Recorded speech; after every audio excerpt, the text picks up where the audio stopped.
Altitude 30,000 feet. Approach above. Commencing internal depressurization. Equipment check. Ready to go. Drop zone still showing a high pressure mass. Cav okay. Good. We've got high visibility.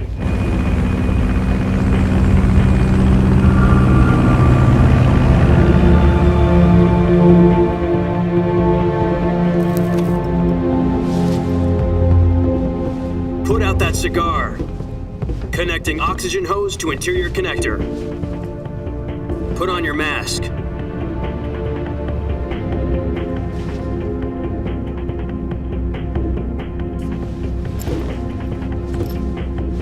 Does this panty waste know what he's doing?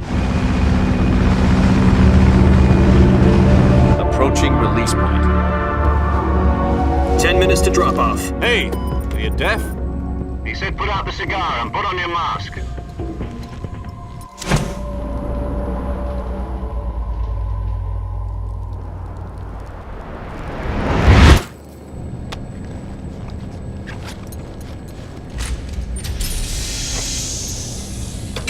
Depressurization complete. Checking oxygen supply. 6 minutes to drop off. Opening rear hatch.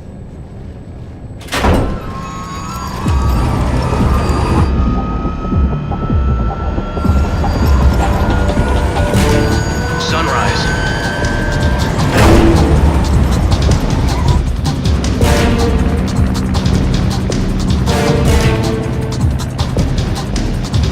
External temperature minus 46 degrees Celsius. 2 minutes to drop off. Stand up. You'll be falling at 130 miles per hour. Try not to get frostbite from the wind chill. 1 minute to drop off. Move to the rear. Activate bailout model. This is one for the history books. The world's first halo jump. 10 seconds to drop off. Stand by. Status okay. All green. Prepare for drop-off. Countdown. 5, 4, 3, 2, 1. Spread your wings And fly. God be with you.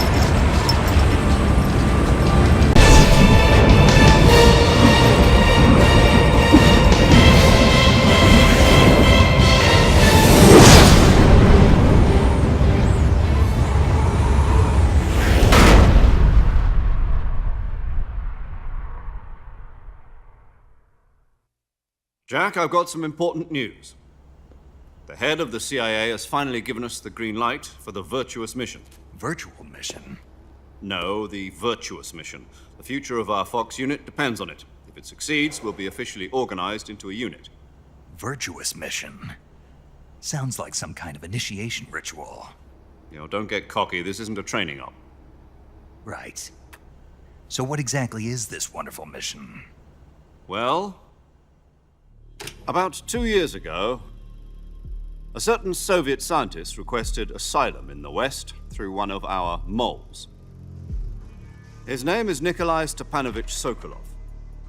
He's head of the OKB-754 Design Bureau, one of the Soviets' top-secret weapon research facilities, and the East's foremost expert on weapons development. Sokolov? Isn't he that famous rocket scientist? The very same. On April the 12th, 1961, the Soviets achieved the first manned spaceflight in history. The Earth was blue, but there was no God. Well spoken. The rocket that carried Yuri Gagarin into orbit was the A-1, known as the Vostok rocket. Sokolov is said to be the man most responsible for the multi-engine cluster used in that rocket. After Gagarin's flight, Sokolov left rocket development to become the head of the newly established Design Bureau. From a lowly technician to head of a design bureau, that's quite a success story, so why'd he want to defect? It seems he'd become afraid of his own creations. Afraid? Call it a crisis of conscience. And for that, he left his country and his family behind and went over the fence? Not exactly. One of his conditions was that his family was also to be taken safely to the West. We used a mole to get the family out first and succeeded in sneaking Sokolov over the Berlin Wall shortly afterwards. I was the one who conducted the operation. The security on the eastern side was still full of holes back then. Then what? We got Sokolov over in one piece, but the whole ordeal had left him exhausted, and we checked him into a hospital in West Berlin. It took him 2 weeks and more than 600 miles to get from the research facility in the Soviet Union to Berlin. He was in no condition to say anything coherent. And it was only a week later that we had something much bigger on our hands. The Cuban Missile Crisis. October the 16th, 1962, President Kennedy received word that the Soviets were in the process of deploying intermediate-range ballistic missiles in Cuba.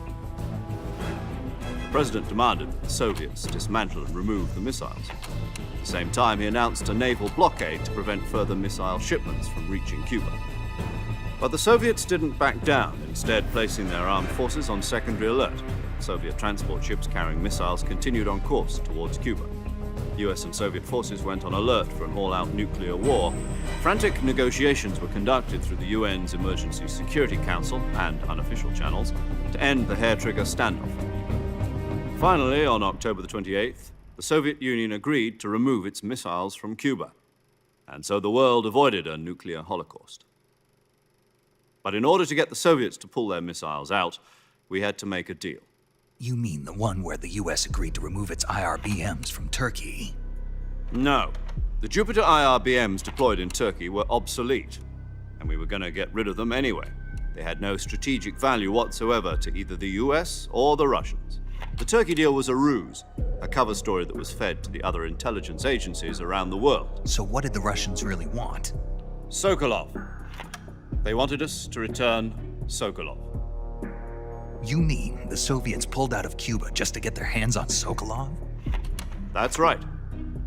What the hell was he working on? At the time, we had no idea. We were running out of time. It was either give up Sokolov or risk full-scale nuclear war. In the end, we had no choice. President Kennedy gave in to Khrushchev's demand. The next day, I got Sokolov out of the hospital, handing him over to agents on the eastern side. Sokolov kept on screaming, "Save me," until he disappeared from my sight. Then a month ago, we received some new information from one of our moles. About Sokolov? Yes. He was taken back to the research facility and forced to continue working on the weapon in question under KGB supervision.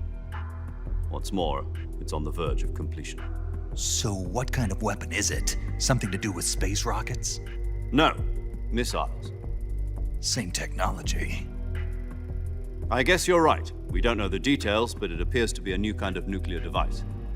For half a year now, the Soviets have been conducting frequent nuclear tests at Semipalatinsk. Something to do with the weapon, I assume. We're talking about a secret weapon so big that Khrushchev was ready to pull out of Cuba to get it back. Is Sokolov still in the facility?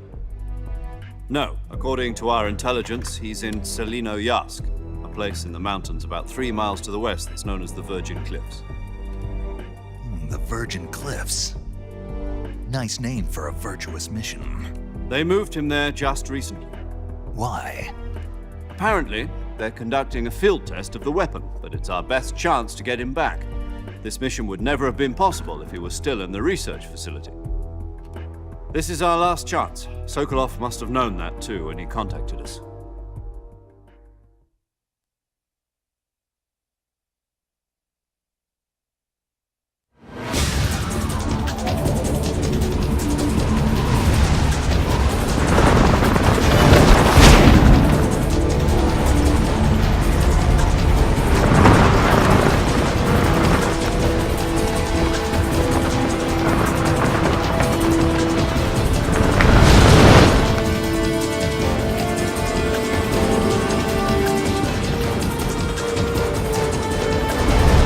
Listen up, Jack. Your mission is to infiltrate Selinoyarsk in the Soviet mountains, ensure the safety of Sokolov, and bring him back to the West.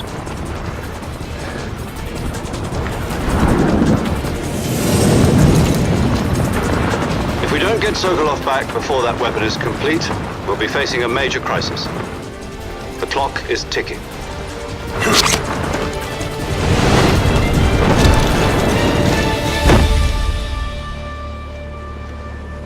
Once we've confirmed the rescue, Sokolov, stand by at the recovery point. A recovery balloon will be dropped at that point. Helium will be pumped into the balloon to inflate it. The process takes about 20 minutes. Once it's complete, the gunship's arm will latch onto the balloon and pull it up. The Fulton surface-to-air recovery system. I'm familiar with the theory. Take it easy. It's been combat-proven.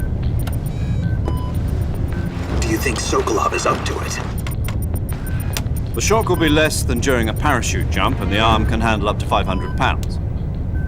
So you're planning on going over the border in a single combat Talon? She's equipped with two 6-barrel 20mm Vulcan cannons, as well as two 40mm machine guns. Sounds like she could hold her own against a battalion of tanks. Even with the fuel in the reserve tank, we're facing a 4-hour time limit. If all goes well, it shouldn't take more than a few hours. Home in time for dinner. But if anything goes wrong, you'll be eating dinner, breakfast, and all the rest of your meals in the jungle.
Do you copy?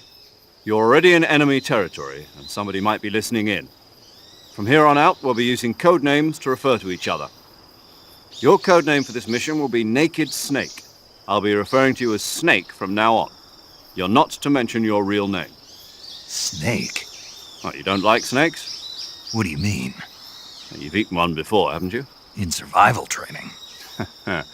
I'm glad to hear that. I don't know if I'd ever order one in a restaurant, but... Be careful, you might not have a choice. What about you, Major? What should I call you? Let's see. I'll be Tom. Call me Major Tom. This will be a sneaking mission. You must not be seen by the enemy. You must leave no trace of your presence. Is that clear? This kind of infiltration is the Fox unit's speciality. In other words, weapons and equipment are procured on site. That goes for food as well. You're completely naked, just as your name implies. Great. Now I see why you asked me if I like snakes. I suppose calling me Snake was your idea of a joke, too. No. There's a good reason for that. I'll tell you later when the time is right. Gotcha. Getting back to the subject, how exactly am I supposed to feed myself? You've been issued a knife and a tranquilizer gun. Use them to hunt for food. You'll also find some medical supplies in your backpack. Yeah, about the backpack. I lost it in a tree on the way down. I see. Well, you'd better go back and get it then. You know where it is? No problem. I can see it from here. It's stuck on a branch. To climb a tree, stand in front of a tree that's covered in ivy and press the action button. I'll be monitoring your progress over the radio. We can't risk violating Soviet airspace, but I'll be in the gunship. My frequency is 140.8.